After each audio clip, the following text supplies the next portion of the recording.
I am. So today we are planning on recording this event and do plan to take some screenshots for our social media. So if you'd like to remain anonymous, you can just keep your video off if you'd like. So let me just go ahead and give a brief introduction. Can you see my screen? Yeah. Yep. Perfect. Okay. All right. So thank you so much to Jossie, Riddhi, Gemini, Kritika, Ekaterina, and Crystal for joining us today. They work at Tile, and they'll be talking about how to some of the work that they do and how to create an inclusive culture, inclusive engineering culture today. If you have any questions, please feel free to post it on Slido. We will also go ahead and paste a link for that in this chat today. And we'll just ask these questions at the end of this discussion. All right. So just a little bit about Women Who Code Silicon Valley. Our mission really is to start inspiring women to excel in technology careers. We do have a bunch of different tracks. We have the data science track, Women Who Cloud track, blockchain, Python, cloud. So if you're interested, just feel free to go into Women Who Code and sign up for any of those channels. Those Slack channels are pretty active, and we are constantly doing different events. So definitely a good community to check out. We are currently in 122 countries. We're a network of close to 230,000 women. And here's the link if you want to just see where all the networks are. And really what we ask you is, it's a very inclusive community, and we want to make sure that it stays that way. So be respectful, be kind. And these events are really to inspire women and excel in technology careers. And we're excited to have Tile today. So without any further ado, I will go ahead and let these ladies begin. The speaker order today is Riddhi, Gemini, Kritika, and Katerina. So I'll go ahead. Riddhi, you can go ahead and start sharing your screen. I will stop sharing mine. And hey, I'm Jossie. Just to quickly pop in. Welcome to our meetups. We're super excited to have you. I'm the VP of Software Engineering at Tile, and I also head up our diversity, equity, and inclusion effort. So I'm really excited that we're doing this second year in a row, and very excited to introduce some of our female engineers at Tile and some of the awesome projects that they're working on. Before we get started, Crystal has posted in the chat, we're actually going to be raffling off some tiles at the end of the meetup. So please put your information into the Google form if you'd like to potentially win a tile. And now why don't we get started? First, we've got Riddhi. She's an engineer on our hardware team, and I'll let her take it from here. Thanks, Jossie. Let me share my screen.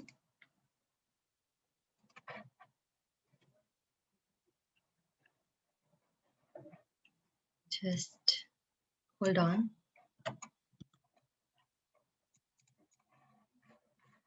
There is.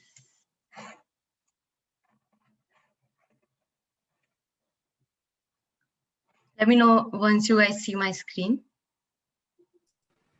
Yep, we're able to see it. It's not in presenter view though. Oh, there we go. Perfect. Yes. So hi, everyone. Thanks for joining us today. My name is Riddhi Patel. I'm working as a hardware engineer at Tile since a year and a half. I am working on developing hardware for a Tile, and I'm involved in hardware design till manufacturing process. For past 4 years, I have been working on radio technology such as Bluetooth and Wi-Fi. So sometimes my software engineer friends would make fun of me saying that I'm still the silicon in the Silicon Valley. Today, I'll walk you through what it takes to develop a hardware product and taking it through development process all the way to manufacturing. So there are mainly 4 phases of any product development, it starts with the idea, which is conceptualized after understanding the market gap and some research. This is followed by design and development phase and eventually leads to mass production. I'll describe each of the phases in upcoming slides. First phase of the product development is ideation. This phase is all about defining need or opportunity and proposing a solution which solves problems in real life. You need to make sure that your product which you are developing will offer a solution that users are ready to adopt. Then you do some market research, which entitles to finding number of potential users. You would need have to understand your market and the product better. You will decide if there is a need for a product, who that product is catered to, and you would do some competitive product analysis as well. Once you go through this exercise, product team will come up with PRD. So PRD is product requirement document, which explains the problem you are trying to solve, goal you want to accomplish, and who your product is for. It has releases schedule as well to help team to decide timeline, and it includes feature list, what needs to be built, so team can determine how best to implement it. After that, engineering team would come up with engineering requirement document, which has basically all technical detail about the product. What technology we would need, all hardware and software feature, hardware performance requirement, testing requirement, and all these things would be covered in ERD. Once we have technical details figured out about the product, we move to design phase. So this is how hardware design flow looks like. I will explain each step of the design flow in my upcoming slides. So first step of the design is system block diagram. We decide all key building blocks of hardware in this step. System block diagram focuses on higher level product functionality. We decide all electrical component required and how this functional component would be interconnected. So most products require MCU, which is brain of the product, and it handles all the functions. First essential step to select correct MCU for your product. So at Tile, we evaluate different radio technology based on product requirement, and then we consider power, performance, cost, and option available in the market, and then we decide our MCU chip. Basic key component for product like Tile is MCU, audio driver, battery, and other small components like resistor, capacitor, sensor, some connector. So all these things would be decided in this section. Once we have decided this, we move forward to schematic, layout, and BOM step. Schematic is, in simple words, it represents the logical connection between all your components, like how every component in your product are connected together. It is all about little details. When you are designing your circuit, you have to consider a lot of things, like my circuit is transmitting correct signal, all the pins are connected together, do I have enough test points available for testing, what voltage level would be required my circuit to be functional, is it possible to use like minimum set of components and still make my circuit functional. And all these components, they come in like various size and values, so it is very important at this stage to decide all this. Once we have circuit design, we move to layout. So layout is basically, it represents physical connection between all the components that we designed in our circuit. It shows basically positioning of all electrical component on your physical board, like how it will look like. It is complicated to route thousands and hundreds of traces in like such a small board size. You need to route each trace carefully, so you will have like minimum power loss in your design. This is critical step of your product because it will decide size of your product or your board. and it will drive PCB fabrication cost as well. Once we have design and layout ready, we work on a bill of materials. Bill of material is basically a comprehensive list of all the parts or component used in your design. It includes all the details like quantity of your part, component size, component value, manufacturer detail, manufacturer part number. So you have to be very careful while selecting parts, because you have a lot of option available in the market, but you want perfect fit for your board. This is most crucial piece of hardware design phase with no room to error. Any design lapse will lead to unwanted delay in schedule and include overall cost, increase the overall cost of your product budget. Based on your board design complexity, there are various manufacturing processes available in the market. We just have to optimize it and find the best fit and manufacture printed circuit board. So we start with PCB fabrication, which is process to transform your circuit into a physical board. And then you go to assembly phase, which we call sometimes PCBA, printed circuit board assembly, where all the components on the physical board would be soldered. After that, once we have a real board in our hand, we work on board bring up process. Board bring up is planned process where an electronic system, including assembly, hardware, firmware, and software, all elements are successively tested, validated, and iteratively debugged in order to attain readiness. We start with visual inspection. If all the components are correctly fitted on the board, if there is any visible short circuit between pads. After that, we go through each power rail and make sure there is no short circuit.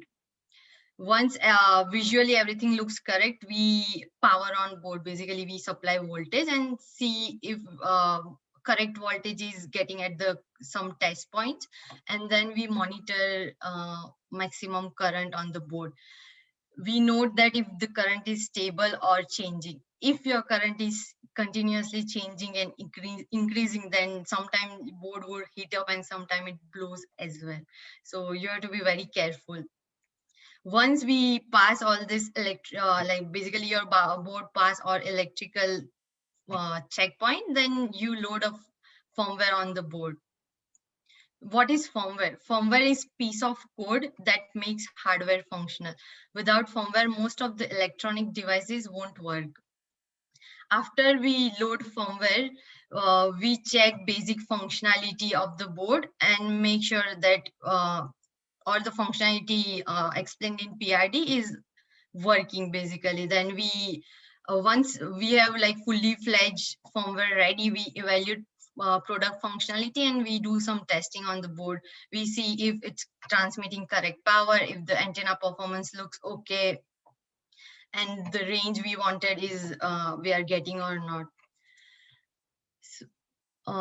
So that was all about design phase. Now any product will go through various builds and iterations before going into customer's hand.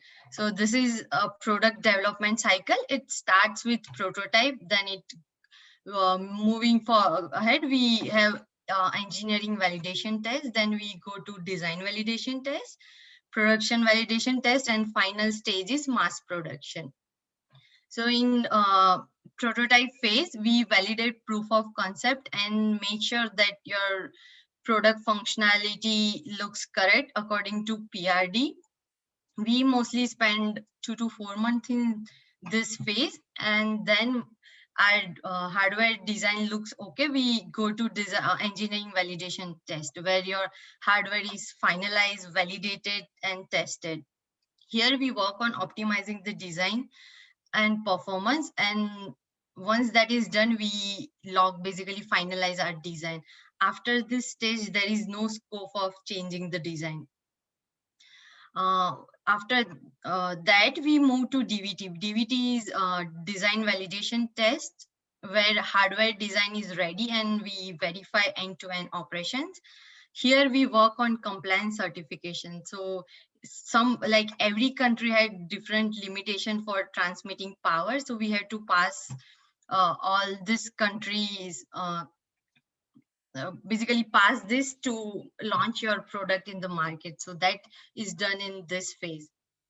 So from prototype to DVT, engineering team is fully involved in this process.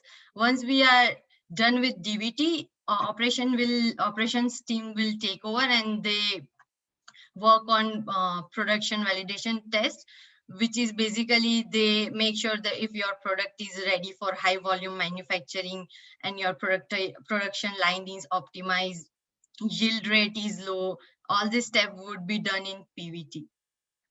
And then finally we come to mass production, where based on our product sales forecast, we basically produce high volume of our product.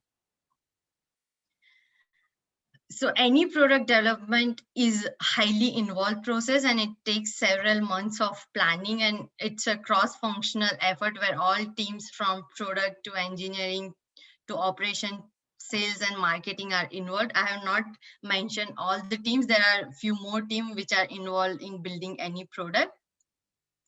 But yeah, just to give you an idea and overview, I have mentioned few teams here. That's it. I hope you have learned something about product development today. Thank you. And here is my contact information if you would like to reach out to me. Thanks. Thank you. That was awesome. Thank you, Riddhi, for presenting that. Does anybody have any questions?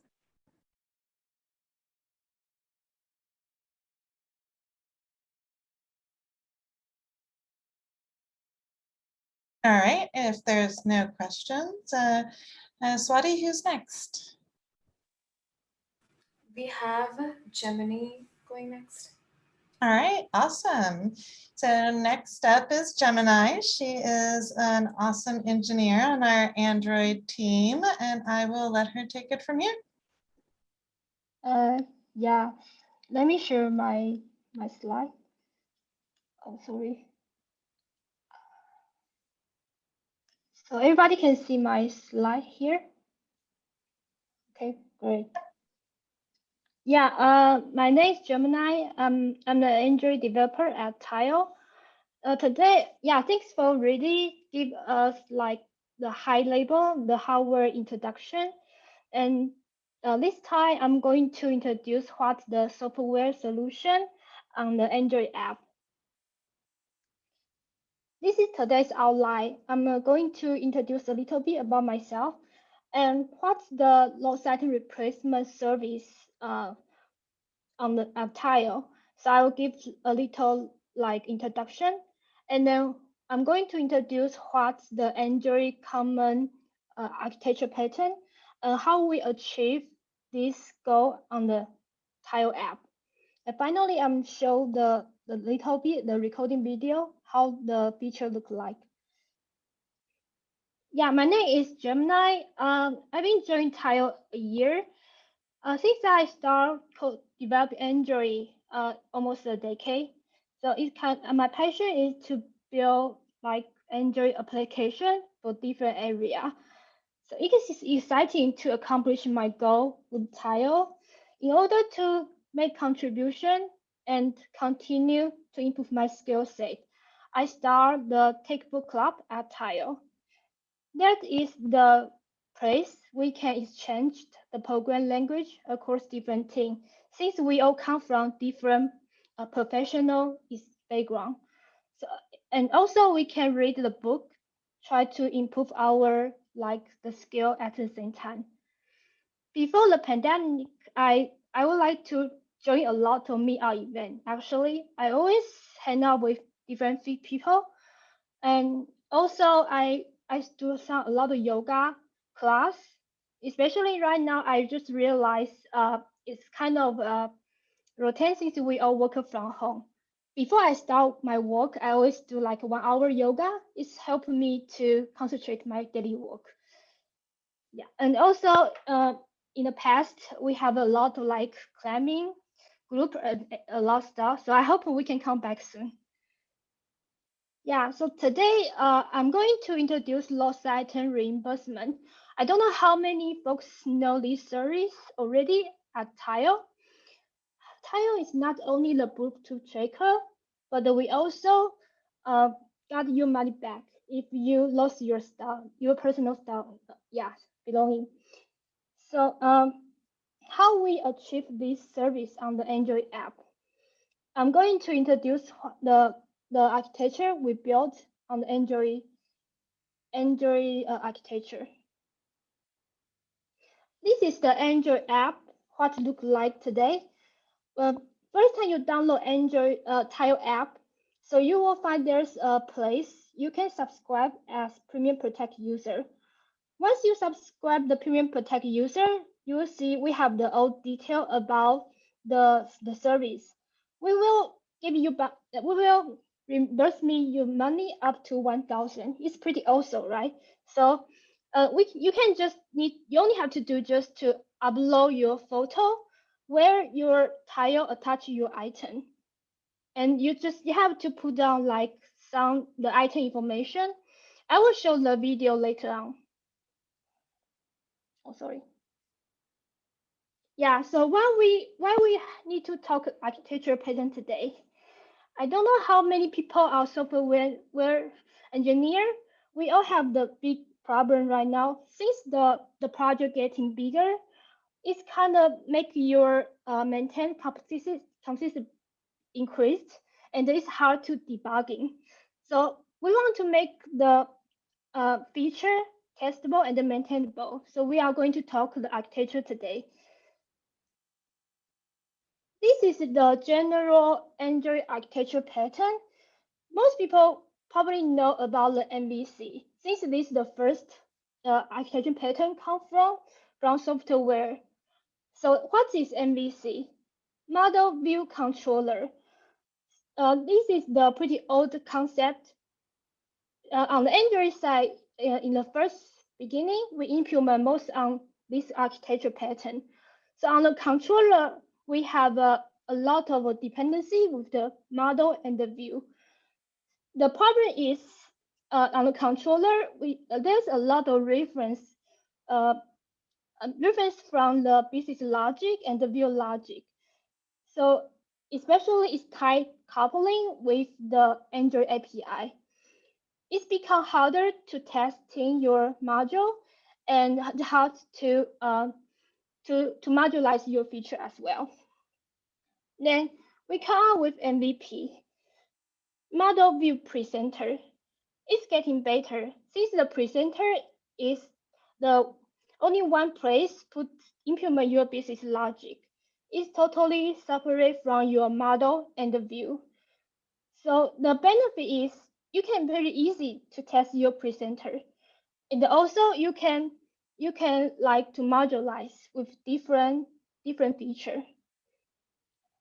And this one is the model view model. This is the pretty popular the Android pattern today. So the only difference is we replace the presenter with the view model. The view model is actually a JPEG component released by Google. The only difference is the view model is wrap up the live data concept. So the view just observable any change from the live data and update on the view. So it sounds pretty good, right? Because we have the existing component come from Google. And also we use the live data. You don't have to worry about too much. But it's kind of hard to do the unit test if we implement on this pattern. Yes, since we already have pretty awesome MVP and MVVM, why we want to talk to the model view intent today? Well, we don't want to break down anything on like our current code base, since our module most about like MVP.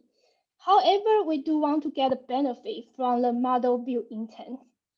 So why we use model view intent? Model view intent is one single source of truth. So you don't have to take over the view state and your business logic or your repository state. So it's kind of separate the different place on your project. We want to make anything combine from the one single source of truth. So we use the unidirectional data flow. What's the unidirectional data flow? Imagine you're a user. When you try to search something on your web browser, you click some like the link on the website. So once the computer accepts the user action from the mouse, and then will process the action to show the particular web view for the user. And then user will do the action again. So it's like the circle flow. Everything comes from user action. We implement this concept with this MVI architecture. Since the intent is actually the user action, and we convert it into different view state and render on the view. So again, this is the benefit since we don't have to deal with like a different case, spread out the different on your project. So there's no like multi-thread issue. Anything will be thread safe. It's made you easy to debugging since you can just check which view state is crashed.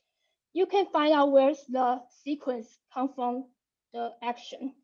It makes your life easy to testable. Today, we already have a lot of big companies try to build this architecture on top of open source library, like Spotify, Airbnb, State Machine, Baidu, Coupon. If anyone interested, please just go ahead, try to integrate on your project. I would say the most recommendation will be MVRX.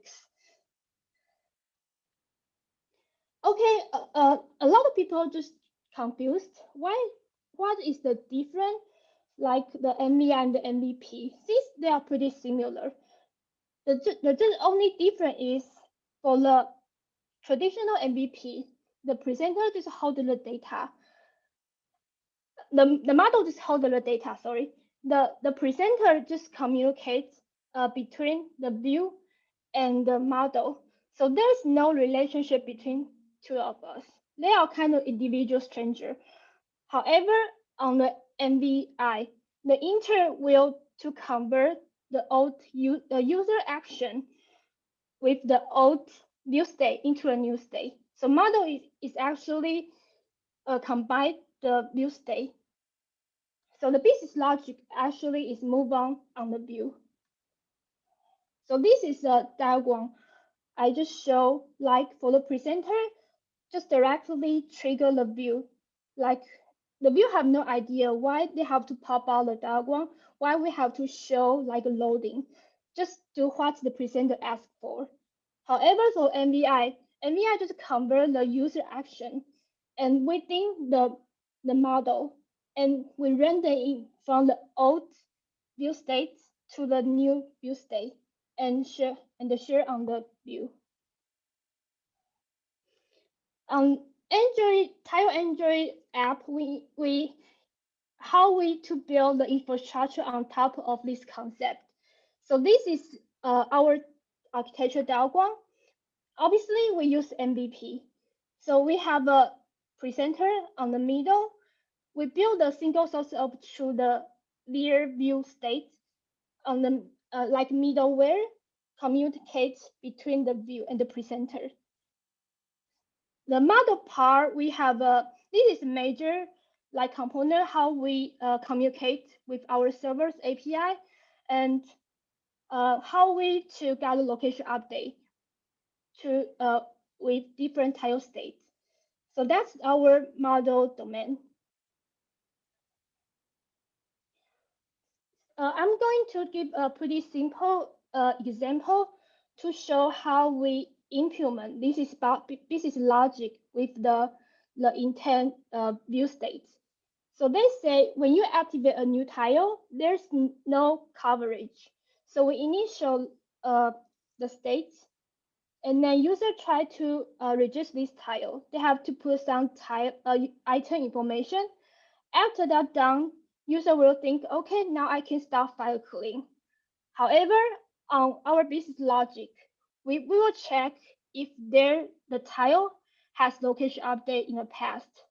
If there is no location update in the past, okay, we assuming the tile dead already. So you are good to go. You can just file a clean, submit your clean. However, if there has location update, uh, our partner as cover juniors is want to get more information about you. So you have to wait 7 days until you reach the 7 days.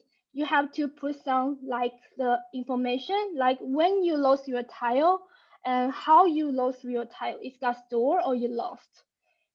Finally, you can just submit your claim. So we are done. So this is the basic example.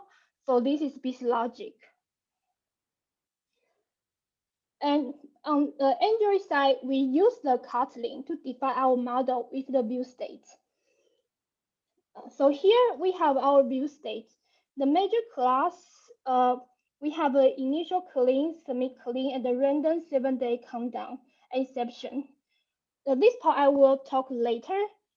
So now we just show like our view. So the basic, like when user, they launch the app, they have some like API code from background, but it takes some time. So in this case, we will show loading spinner on the view, and then when user find out, okay, I don't have any coverage on this tile, so user can start to register this tile. So we have a data class called clean. User can start to register this tile to put their different coverage information associated with timestamp. And then after that, when user press the submit their clean button, we want to use the random 7 days countdown to check if there has location update. So there's the flow, the central function flow. We determine this business logic. So after user submit a clean, if there's any exception comes from or either API code or the view maybe crashed, we will random different dialog or different content on the view. So we will catch on the exception. We use the Kotlin's seal class. It's pretty easy for us to define the different use case. Okay, I'm going to show the recording video. If there's no location update, sorry. So when you go from our home screen, the user will just pick either one tile, and then we'll see this screen. The item reimbursement, the option on this screen. So initial the coverage status will show the setup, which means there's no coverage within this tile. So user just press it, and we will ask user to upload their photo.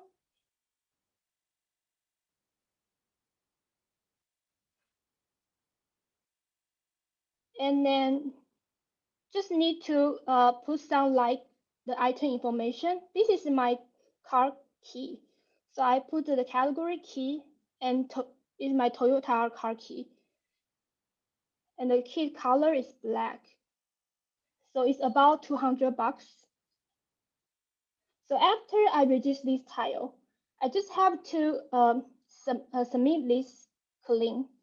So once the user start to submit this clean, they can just press the start reimbursement button, and where is the logic? We check if there has location update. If there's no location update, sorry, it's take a long time. So user will see this email confirmation screen, and you only have to wait the Discover Genius, our partner insurance company, to contact you. So yeah, how to get back? Sorry. Okay, so this is the no location update case. So I want to show another case is this has location update.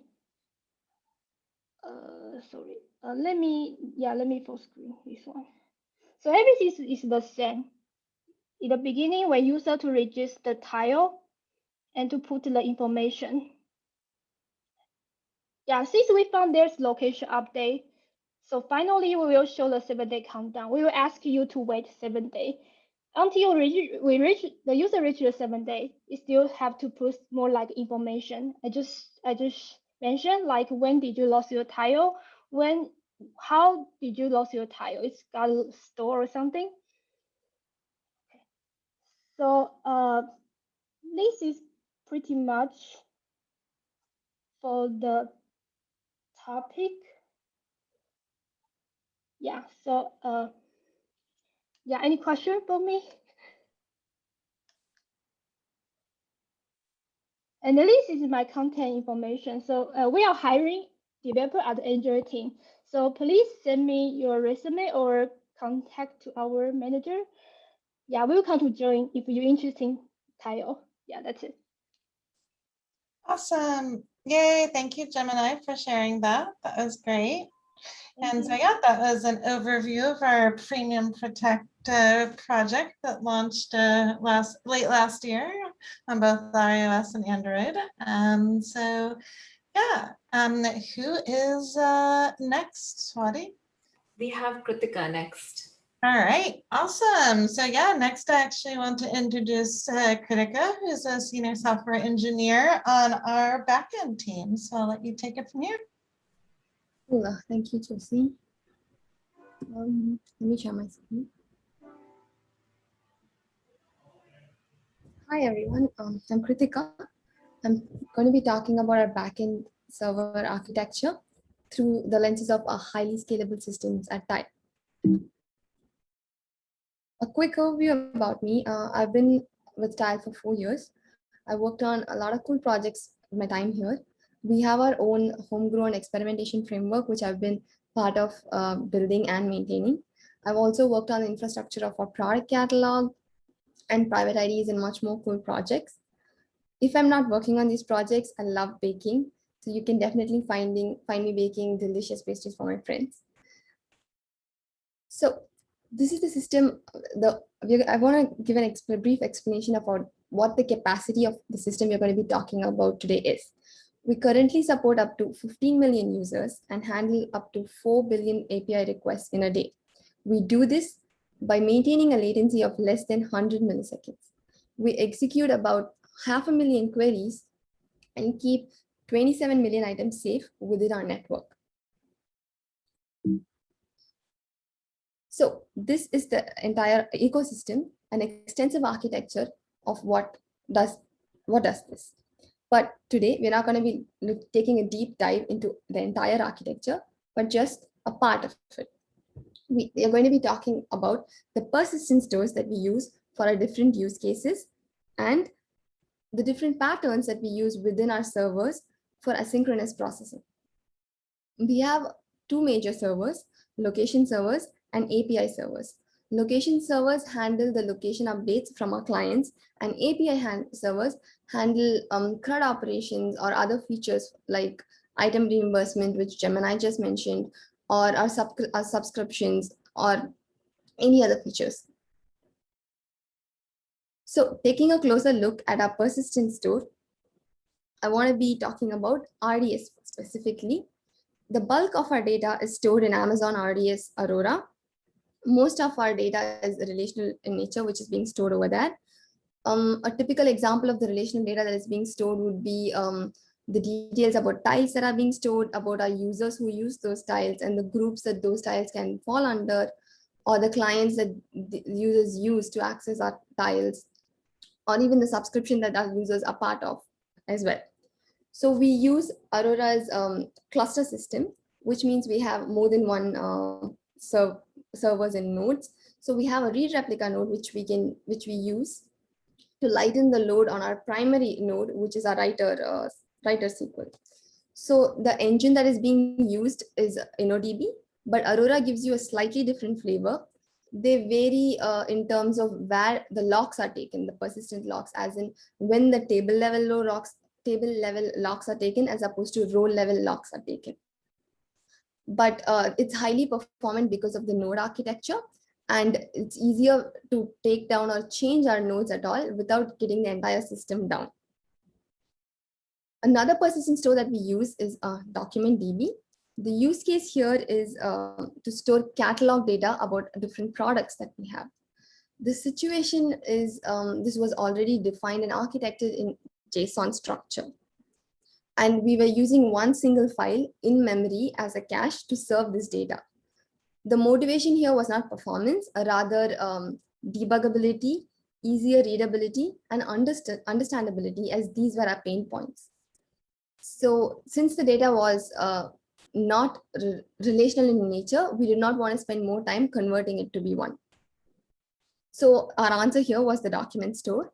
By using document store, we were able to build tools on top of it for infrastructure purposes and to be able to query data very quickly based on filters that came in during the API call itself. Since this was an inbuilt in-memory solution, performance was the main concern for us. By using document store, we were able to keep the performance of latency up to less than 7 milliseconds for this specific API. Another persistent store that I want to be talking about is DynamoDB today. Our use case here was to use it as a key value store for our private IDs. Private ID, what are private IDs? Private IDs are encrypting and rotating the unique identifier given to our tile nodes. This is done in order to stop tracking of our nodes and protect our users' privacy. So DynamoDB is a NoSQL store that can handle up to 45 to 65,000 writes and reads per second. And that was our introductory requirement for this specific use case. The advantage of DynamoDB was it was able to give this performance without compromising, even as it grew in size. Another reason we used DynamoDB was it was cost effective as well. Since our use case was a key value store, when we knew exactly which key to pick, and the value was also a simple string which did not consume a lot of memory, we tried various different solutions. Most of us, if our solutions were able to scale, they were not able to be cost effective. And if they were cost effective, they were not able to scale as quickly as DynamoDB could. The best thing about DynamoDB was it's fully managed. It can scale up and down very quickly, which meant depending on our usage at that specific time, we can reduce it and increasing it, helping us to save costs. Another persistent store that we use is Redis. Redis is a very versatile persistent store. It can be used as a cache, which we use in front of the persistent store, which I just spoke about. It can also be used as a geo store, which is also another use case that we have. We use it to calculate the density of a finding network per user based on the location updates. Another use case that we have is the persistent store itself, which is what I want to focus on today. We have up to 1.5 billion API requests, which are just location updates. This is used to power our finding network itself. We have a latency of less than 2 milliseconds for this specific network, and we're able to achieve this because Redis is an in-memory solution and it is pretty fast. We use it as a persistent data store itself. We did have to move from our relational database, which meant we lost our abilities like querying and finding out relationship between the data that existed within them. But we gained performance in speed. It was a good enough compromise given our specific use case. RDB also takes snapshots at given points of interval in time, which means if the entire system goes down within this interval of time, we will lose data. But given our use case, this was fine, as it was we were only losing one data point, which we could recover quickly over time. Asynchronous processing is another system that we use to make our systems more performant. Internet defines asynchronous processing as assigning blocking operations to a new thread and returning the thread associated with that request immediately. This is done in order to reduce the response time of the call itself and not to keep the thread, which is meant to be servicing these requests, otherwise occupied. So we use there is always a balance. Whenever we use asynchronous tasks, we have the queue, which is going to be filling up pretty quickly. If the tasks that are being performed by the threads are pretty slow, we're going to have back pressure, which is going to be affecting our clients. What is back pressure? This term typically comes from fluid dynamics, but basically if something doesn't move as quick as we expect it to be.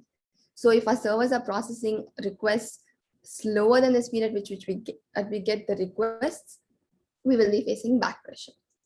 So we have built a homegrown system, an engine on top of a executor thread pool, which allows us to assign priority to these tasks and have separate queues to execute these tasks itself.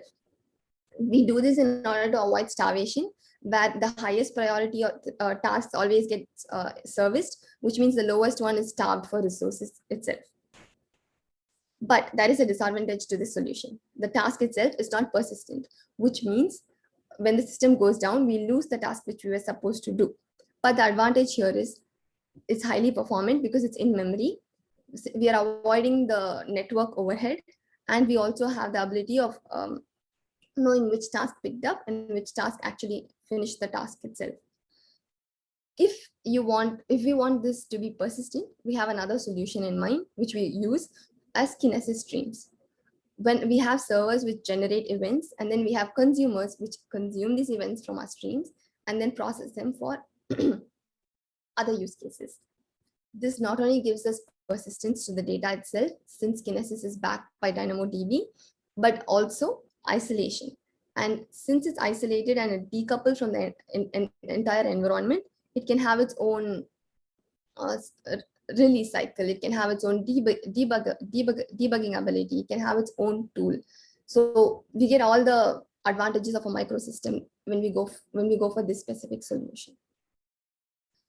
Disruptors are another solution that we use that make our location servers highly performant.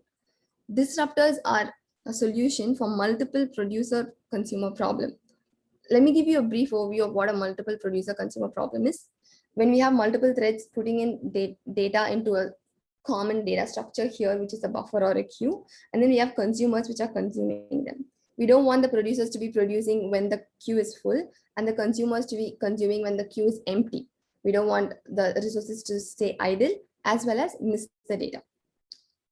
Going back to disruptors, how do they solve this? They do this by not using locks to access the common data structure.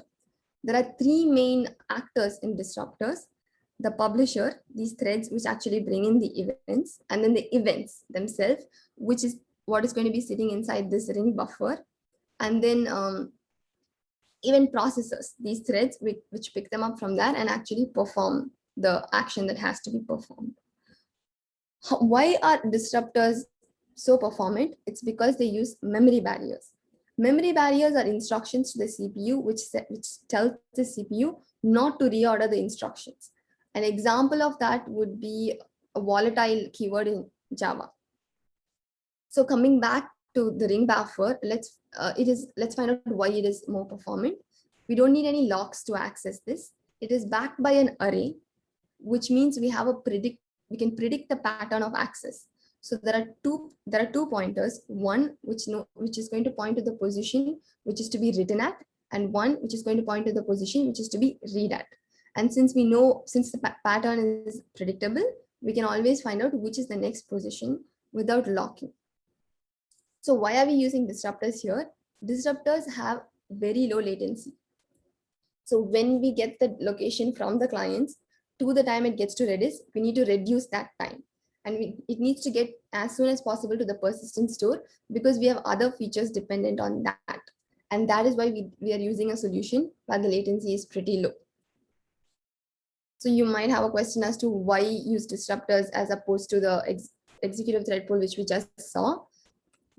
Depends on the use case. Disruptors are memory intensive. This array buffer, the ring buffer that you're seeing, has to be allocated that memory and stay that way in the JVM as long as the system is up and running. Whereas the executive thread pool is more lightweight. And depending upon whether you want throughput or latency, you can always choose whichever solution is better. But the but using an executive thread pool is going to have a slight overhead, as you have to handle the queue size, which takes locks, because we have the size of the queue, the head, the tail, or there are more than one specific data structure that you have to think about. Finally, a disclaimer for design choices. We have used these technologies in specific scenarios for our use cases in our ecosystem, and they have turned out to be performant, which cannot be said for the technologies in a different scenario. These are not plug and play solutions, so they will have different use cases based on different scenarios. Since we have to implement features in different projects, we have to make these design choices every single day, and there is no easy answer. Depending upon the technology, there are always pros and cons. Even otherwise, it can depend upon the scenario that we are in. You might be having a resource crunch or a time crunch, or the entire ecosystem that this is going to be part of might be very different from what it is itself. But regardless, the answer is always going to be, it depends, and there is no right answer. That's been my time. Thank you for listening and hope you enjoyed the presentation. If you have any questions, please feel free to reach out to me. Thank you.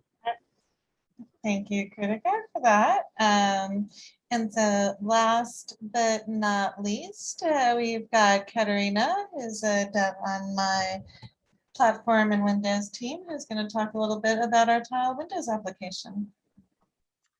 Hello, I'm going to share my screen.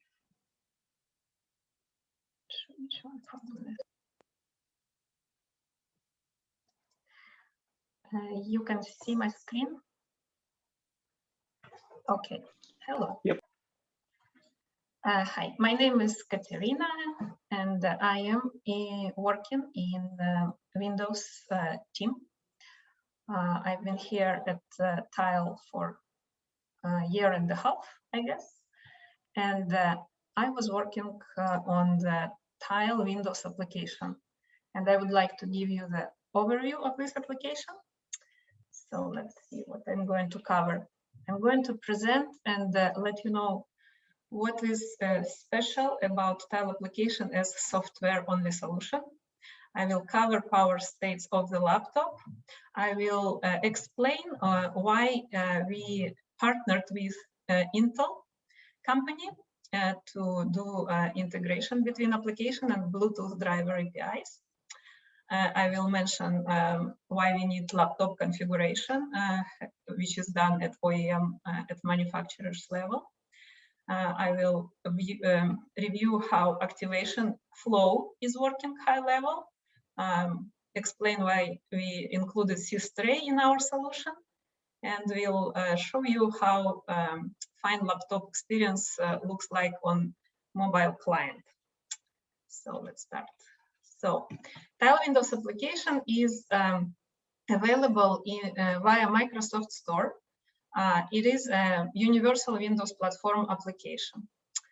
Actually, this application also is preloaded to brand new laptops by manufacturers.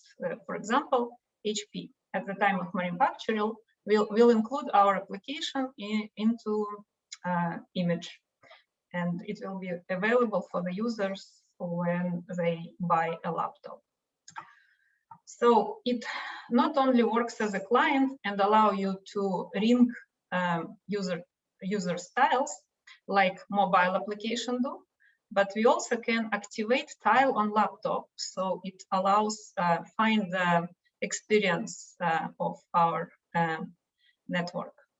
So now I'm going to go deeper into the description of the Tile application, and before we start, I will probably review what is the Windows application states, laptop states, so you can understand where we are. There are most of the times there are 4 states on the laptop. S0 is active when a screen is on, like currently my laptop is active, and Windows is fully functioning. Second state is called as 0ix or modern standby, supported by many laptops which you are going to buy these days on the market. So what it means, when screen is off, it looks like the laptop is not functioning, but operating system is still there. And some background processes are still running. All the desktop applications are unloaded, but some background processes are running. And actually, Universal Windows Platform applications are also capable to run some background processes during modern standby, when screen is off and lid is closed. Next one is S4 Hibernate. This is when laptop looks like it's off, operating system is stored on the disk. Operating system state is stored on the disk at that moment. No applications are running. OS is not available. And S5 power off is when everything is shut down and little activities over there on the laptop. So, but for tile experience, we would like laptop to be findable if we are suggesting this solution to users like this, right? So how do we solve this problem? In this case, what we have done, we partnered with Intel. And why we did it? It's because when we activate tile on laptop and laptop goes to S4, S5, we still would like to be able to actually advertise our tile so the clients can find if somebody lost their laptop. So how did we do it? We registered a custom capability. It's basically a special capability introduced by Intel. And it says that tile application can communicate with our drivers and hardware. This custom capability has to be introduced by Intel. We submitted this capability to Microsoft Store and declared that tile application exclusively can use this capability with the API exposed by Intel to us. And after the Microsoft approval, we basically were able to go to production with such integration. And another part of the story which is needed for laptop to be able to behave as a tile, our partners or OEM, let's say HP, when they are manufacturing laptop, they put a configuration to the laptop, and this configuration will tell if tile feature is enabled on this laptop, if laptop is findable in S4 mode, S5 mode, and even in airplane mode. And also has a little bit more configuration telling if ring is available, if laptop can produce a sound or not. So in some cases, our partners, OEMs, cannot or do not want to proceed to support S4 and S5. In this case, what we did, we tried to mitigate the issue with S4 and S5. And in this case, when laptop is activated, what our application is doing, it's changing power schema. And we basically, tile application, when we activate in a laptop, will create a power plan, and this power plan will change the settings such a way that laptop will not go to hibernate mode for a long period of time. It will stay in the modern standby, and this will allow a laptop to be findable for the longer period of time. Let me show you a little bit and describe how activation is working. So let's say here, if you see at the bottom tile application, first step, user press activate tile on laptop. And behind the scenes, what is happening, we are entering activation flow. We are communicating with back-end services, this complicated infrastructure Kritika was talking about. So after we communicated with tile services and received our tile ID, we are processing it through our ported tile firmware library, which is not firmware, it belongs to the application level. but we borrowed it from the devices. And then when this process is successful, we are sending we are communicating with driver API and sending configuration for tile. And after that, driver API initiates advertisement of our tile device, and at that moment, tile device become available and findable. So now, what about discoverability of our application? We wanted our users to know about this awesome feature we are suggesting, like be able to find laptop when it's lost. And we come up with a solution, like we introduced a C-Stray extension for our Universal Windows Platform application. Maybe you're familiar with Slack. Slack is also doing something similar. In the C-Stray, you will always see the Slack icons. So same way, we have tile icon available in the C-Stray, and when user buys a laptop, the tile in C-Stray is already present. So we can communicate with the customers, with the clients, with the users, and suggest them to activate a laptop and use this feature.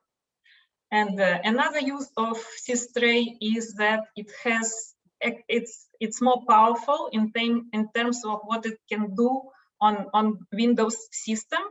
For example, it allows us basically to create and import our tile power plan at the time of activation. So Universal Windows Platform have some kind of limited APIs. They are working in the sandbox, but when we have the C-Stray, we are more flexible. And I think that's, no, yeah, one more slide. How Find My Laptop looks on the client after we activated the laptop. Currently, our phase one is user is trying to find, pressing button find, and we do not produce sound yet, but we are working on it. User will see circles, proximity meter. It will show the closer you to laptop, the more circles you will see. And that's it. I'm done. All right, thank you for that presentation. It was great, Katerina. Awesome. Thank you. All right, and so Swati, are we going to do the Q&A next?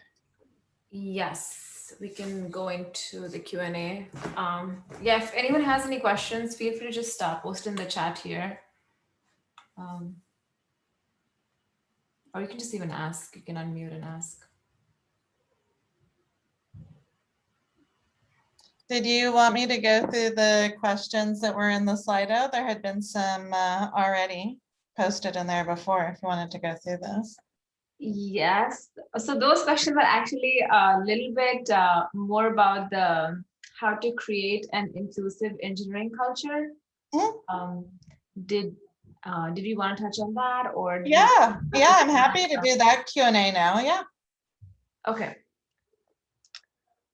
So, well, before we begin, though, do we have any questions for the speakers? I did have one question that I wanted to ask Kritika about the API security around the DynamoDB document DB framework that you showed us. Yeah, so we use specific keys that are allocated for us within our AWS account, first of all, to use between our API servers and the specified DynamoDB servers. It's also, we can also have HTTPS turned on when you're talking to them. So we have that as well turned on, like where we use the key certificates to talk to each other. On top of it, all of it is in a specific private VPN, which is only accessible inside the VPN. Like all the databases. So even if you have the host name and the password itself, you can't actually have access unless you're inside that specific VPN itself. So I think we have multiple layers, like with just password. And then on top of it, we have these keys, SSL certs that you have to be talking on. On the next level, it's the VPN itself. Like you have to be within the VPN to be even communicating with these servers. Did I answer your question? Sorry, I was on. You basically have a range that you mentioned, and you use that range for. Yeah, you're talking about the network, right? Yes. Yes, Yeah. We have a specific internal network of IP ranges which we allow, and yeah, that's how we access them. Okay, so we can go into. Does anyone else have any questions that they want to ask the speakers here? Sure, I actually can ask a question to Gemini. So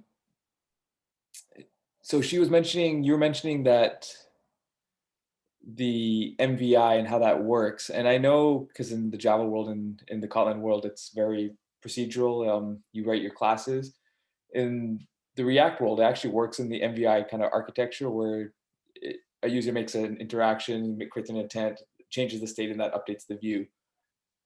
The one thing that the React world has done is actually realize that it's hard to share the view data with each other. So before they used mix-ins and that was problematic.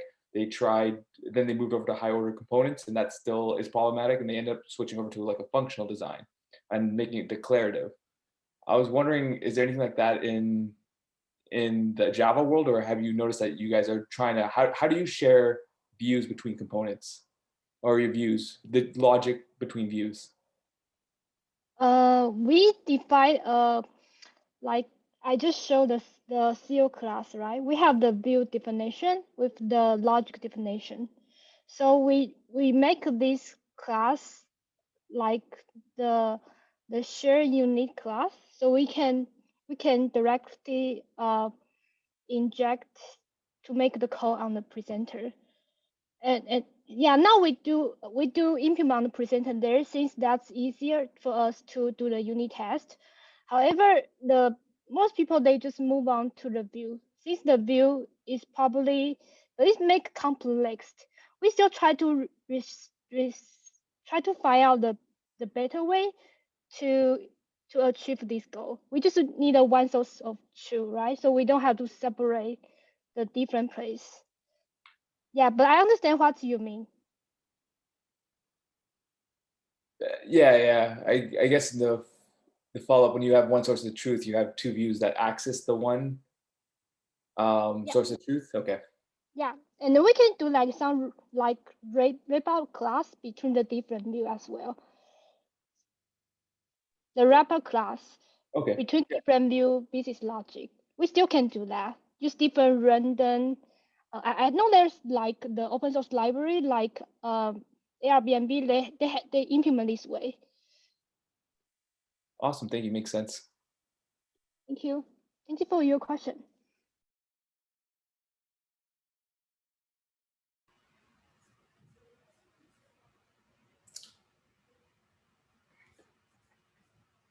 Okay, we can go into some of the inclusive engineering culture if there are no more questions here for the speakers. All right, so how do you train people to be inclusive and recognize when they're not being inclusive?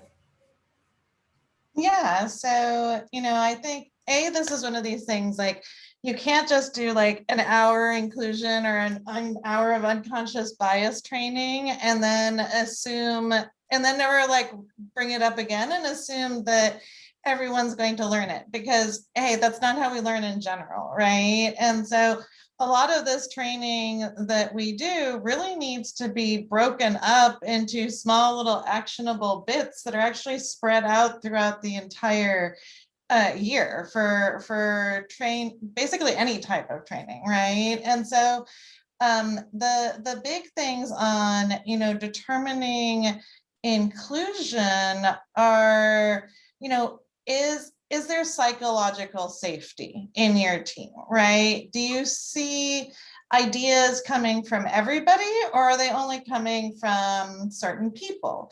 Are people getting credit for the ideas they're sharing, or do certain people get ideas do certain people get credit for ideas when they repeat something somebody else might have already shared? Are people constantly interrupting each other and not letting each other speak? Do you see people talking at each other instead of collaborating? Another one is who's doing what I call the chores, right? A lot of times women end up doing what's considered the housework, things like taking notes in meetings, you know, being the ones that are following up on things, right? Obviously right now there's not a lot of traveling going on, but another sign is, you know, don't just assume that parents or moms don't want travel, right? Or don't want a promotion because it might be more responsibility. So, you know, these are all signs, and it's about making people aware of them. And, you know, like I said, making this something that, you know, you keep bringing up with the team. And, you know, Lean In actually has this great exercise called 50 Ways to Fight Bias. It's a free program you can actually do with your team. And it's actually multiple interactive decks where you can actually go through different ways bias can show up in your team and actually discuss it as a group. Another exercise we actually did for Black History Month, which I thought was awesome, was reviewing the 50 privileges list. And so, you know, a lot of us in tech have different privileges, you know, based on potentially our background, you know, our education and things like that. And so, you know, to be an ally to somebody else, it's also recognizing like what your own privileges are and how you can then use those to help others be an ally.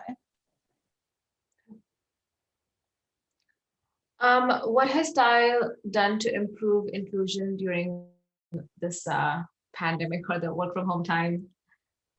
Yeah, so, you know, I think the first thing that was, you know, super key for us was we wanted to keep, you know, all of our workforce at Tile, and we were thankfully able to, you know, not have to lay off any of our full-time employees. And so that was awesome, right? Like that was really our big priority because our people are important, right? Like the reason I joined Tile is because we do have a really inclusive culture and we really care about each other and our colleagues. And so we've taken care of doing things to help people through the pandemic.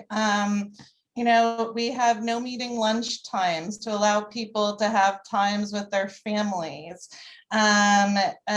Crystal was doing some learning events with kids in the afternoon to give parents a break for a little bit. I believe we have care.com subscriptions for parents to help them find, you know, childcare and other things. And, you know, really also talking to all of the leaders and managers and really preparing them for, you know, the conversations they should be having with their team members and understanding that, hey, everyone's going through challenges in the pandemic. It just might be different challenges. And so we have to be much intentional as leaders in taking the time to, you know, build relationships because we're not having those casual conversations, as well as, you know, checking in on all of our employees and ensuring that they're doing okay and attempting to support them.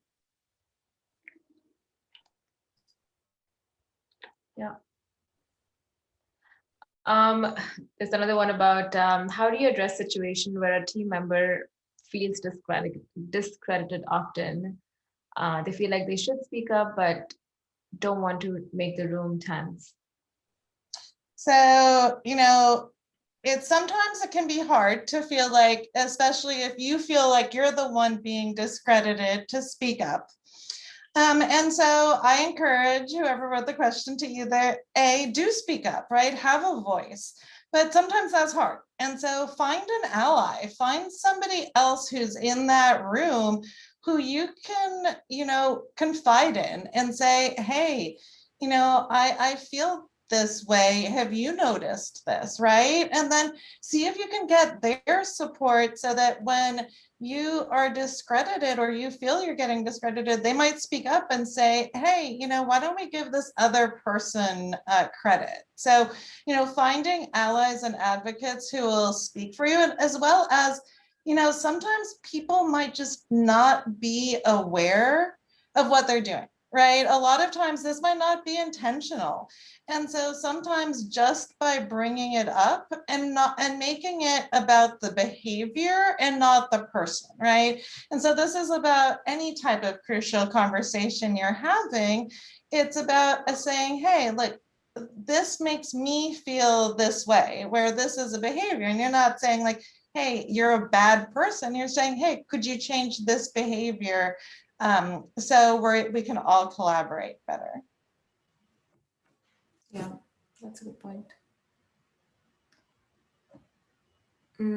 Let's go into, what do you do when you notice someone, is being left out of the conversation, or, like, how do you identify that? Yeah, and so I think that is so key. And, when people are, especially as leaders or managers, but anybody can really do this, is if you see a conversation and in a meeting, you see like the conversation is being dominated by just one or two people, you can reach out and just say, hey, we haven't heard from so-and-so recently, and ask them, hey, do you have an idea, right? And sometimes have those personal conversations with the people who don't speak up, because sometimes it's a confidence issue. Sometimes, they might not feel confident to speak up. There might be self-doubt. And so you want to make that person feel comfortable and not that you're calling them out. So ensure that you explain like, hey, it's because we really want to see everybody's opinion, and really talk about the value of getting everybody's opinion. And so this comes back to why diversity is so important, right? And, a lot of times in the, we're having an argument, right? And person A has an opinion and person B has an opinion. And the two people are arguing about like what's right, but really what you want to be doing is thinking about idea C that comes up from the combination of A and B and becomes even better because you had, those diverse thoughts that came up with different solutions, right? And this is why diversity and inclusion is so important, is because if not, we end up having groupthink. And so, taking the time to really, talk about these things is key as well. Yeah, I would agree. So another question is, my experience with exclusion has been psychologically painful. Are there others that have felt that way? Oh, absolutely. And I think a lot of times you can feel alone and like you're the only one going through this and the only one in the room. But it's about realizing that, hey, a lot of us in tech struggle, right? I've been very successful in my career, but one of the things I tell people is my career has not been linear. Like there have definitely been times where, I felt imposter syndrome and felt like, oh my God, I suck. And it's hard, right? And I call it death by 1,000 paper cuts, right? It's the microaggressions that tend to get us, and it doesn't always have to be one big thing. And so part of it is just realizing you're not alone. Like this is a struggle and a challenge that most women in tech end up facing at some point in their career. And what I tell people is, obviously we need allies. And so for all, the men on the call, like, thank you for being here, and take the time to be an ally to the women in your network. But, for the women on the call, I say part of it is also, we need to build resilience and realize that, it's going to be a fight to get to equality, and we need to stay in tech, and to stay in tech, we need to build some resilience. And part of that is building a network of other people who can support you. And so, this is the biggest thing I tell women in tech is build a support network, not just within your company, but also outside your company. Because especially as you're going up in your career, you're very likely going to be the only woman in the room, and you might not have other peers at your company that you can talk to. And so definitely take the time to do that as a way to really realize, yes, other people have gone through this struggle and can help support you through it. Yeah, totally agree with that. So how do you train people to be inclusive? Yeah, and so I talked a little bit about this earlier, right? And so it's about making it part of your core values, right? Like we talk about this all the time at Tile. Once a year, we actually do a values review and actually check in as a company on, how we're doing. And again, it's about the little things, right? We're doing like monthly people leader circles, and a lot of those topics are related to things that are related to inclusion, even if it isn't directly inclusion, right? Reducing bias is related to inclusion, building empathy, having these difficult conversations, like all of these things are actually all tied back to creating a more inclusive culture. And so for me, it's really about, making sure that you're continuously providing, those small actionable tips, right? And so a lot of times, one of the big things I talk about is empathy in engineering. And people think empathy is like this big, what does that really mean? And I try to just make it very tactical, right? Like you can apply empathy to code reviews, for example. How do you do that? Well, let's say you're the code reviewer. Well, you want to have empathy for the person who wrote the code, obviously. But a lot of times the person who's creating the code review doesn't realize, hey, you can also have empathy. You need to have empathy for all of your reviewers who haven't gone on this journey with you. So,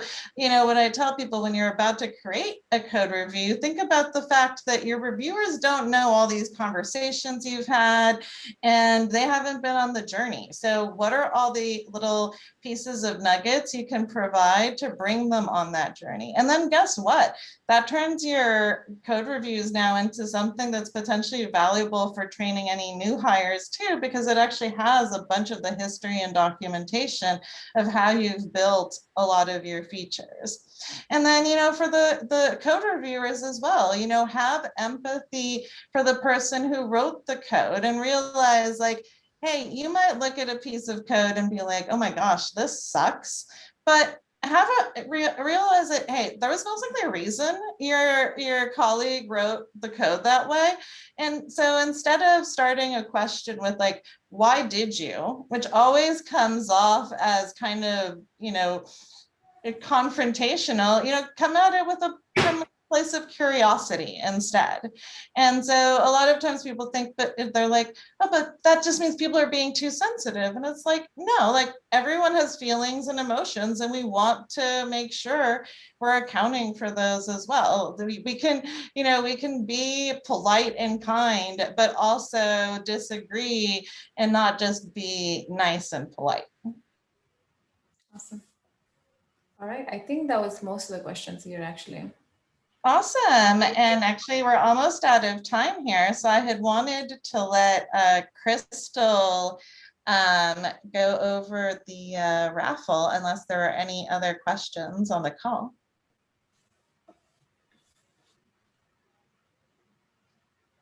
Yeah, I think we can go with the raffle. All right. Cool. Hi, everyone. Just give me 1 second so that I can input all the information. So we're going to use a random name generator. And I'm going to share my screen so that everyone can also see.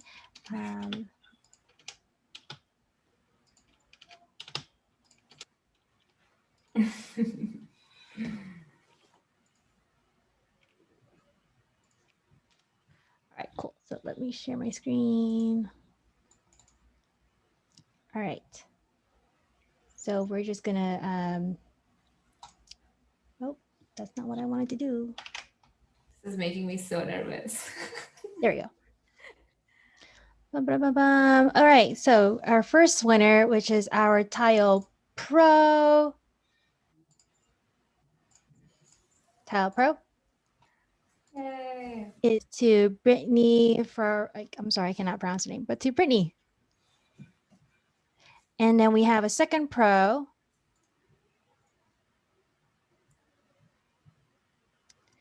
Going to Karthik.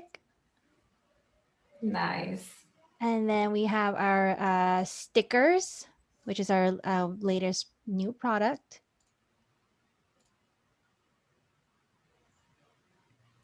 Congratulations to Ritu for winning our stickers. And then finally, we have our Tile Slim, which is really great for wallets, or you can stick it on your laptops. Yay! Swati, yay! Congratulations. So I will reach out to you if you do not put in your address, and then I will ship these over to y'all. Congratulations. Awesome. This is really a great presentation. I have never come out of a presentation with like more I don't know, gifts, prizes. So I never win any prizes. This is pretty awesome. Awesome. Well, thank you so much for giving us the time today and presenting. It was really awesome to hear from all of you. So thank you so much. Yeah, it was great. Doing another meetup with Women Who Code. And so hopefully we'll do it again in the future. Yes, of course. All right. Thanks everybody for coming. Thank Bye. you. Bye. Bye. Thank you. Bye.